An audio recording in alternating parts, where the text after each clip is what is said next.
किसी खास ओहदे पे मकाम पे जगह नहीं मिलती। नौजवान था और यतीम भी था। शौक बन गया दीन पढ़ने का। मोहल्लेदार इलाके वाले कहने लगे कहाँ से कमाएगा, ना बाप है, ना माँ है, ना घर है, कहाँ से। हजरत रूमी कहते हैं नौजवान ने जंगल में झोंपड़ी लगा ली। वहां वो सुबह मदरसे जाता, शाम को जंगल में रहता, वहां अल्लाह अल्लाह करता, सबक याद करता। एक दिन बादशाह की बेटी रास्ता भूल गई, जंगल में आई सहेलियों के साथ, बॉडीगार्ड भी साथ थे, पर रास्ता भूल गई। खोती खोती शाम हो गई, ऐसी खोई कि जब रात गहरी हो गई तो आके उस नौजवान के पास रुकी और चिल्लाने लगी। शेर के दहाड़ने की आवाज आती है, भेड़िए के बोलने की आवाज आती है। नौजवान अकेला, सहेलियां बिछड़ गई, गार्ड बिछड़ गए। कहने लगी मैं परेशान हूँ, मुझे जगह मिल जाएगी। नौजवान कहता मैंने शहजादी देखी और मुझे भी पता था कि घर एक ही है और रात को अंदर से दरवाजा भी बंद करना पड़ता है, जंगल जानवर भी आ जाते हैं। कहते मेरी छोटी सी कुटिया में झोंपड़ी में वो आई, रो के कहने लगी सहारा कोई नहीं, अगर मैं पीछे निकलूंगी तो भेड़िए खा जाएंगे।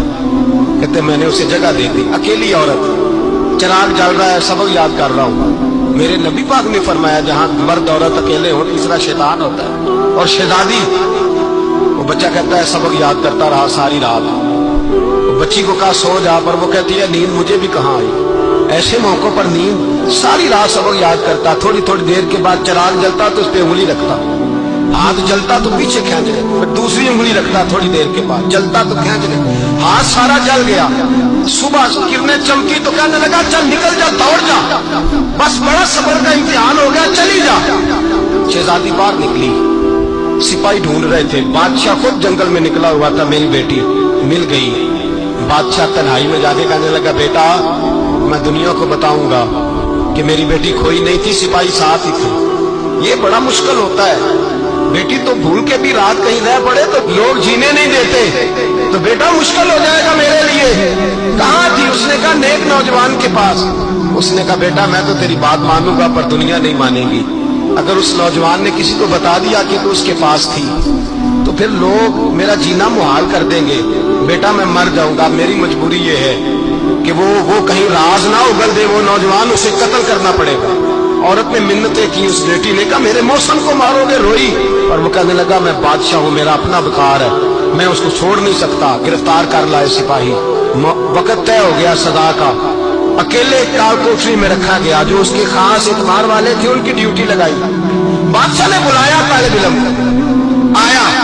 औरत कहने लगी, बेटी कहने लगी एक दफा तो बुलाओ ना, एक सवाल पास पर्दे में रह के पूछना है और फिर जो आपका जी चाहे मेरे मौसम को मारना तो है, तो मर्जी आपकी। सामने खड़ा किया नौजवान, पर्दे के पीछे औरत खड़ी हो गई। बादशाह बीच बैठ गया। बीबी कहने लगी सारी रात बेदार मैं भी रही, सोया तू भी नहीं।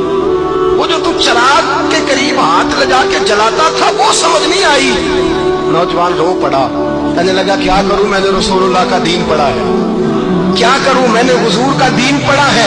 मैंने पढ़ा है कि जानी को सबसे नीचे दोज़ख के सबसे निचले दर्जे में जलाया जाए, उसे जहन्नमियों का पीठ पर रोशा पिलाया जाए, गंद खिलाया जाए। ये रवायतें पड़ी हुई थी। थोड़ी थोड़ी देर के बाद शैतान मुझे कहता था बदकारी कर ले। मैं अपना हाथ उसी वक्त जब शैतान मशवरा देता तो मैं आग पे करता। मैं कहता अगर ये बर्दाश्त हो गई तो वो भी हो जाएगी। जब हाथ जलता तो मैं समझ जाता नहीं तुझसे तो ये नहीं बर्दाश्त होती तो वो कैसे होगी।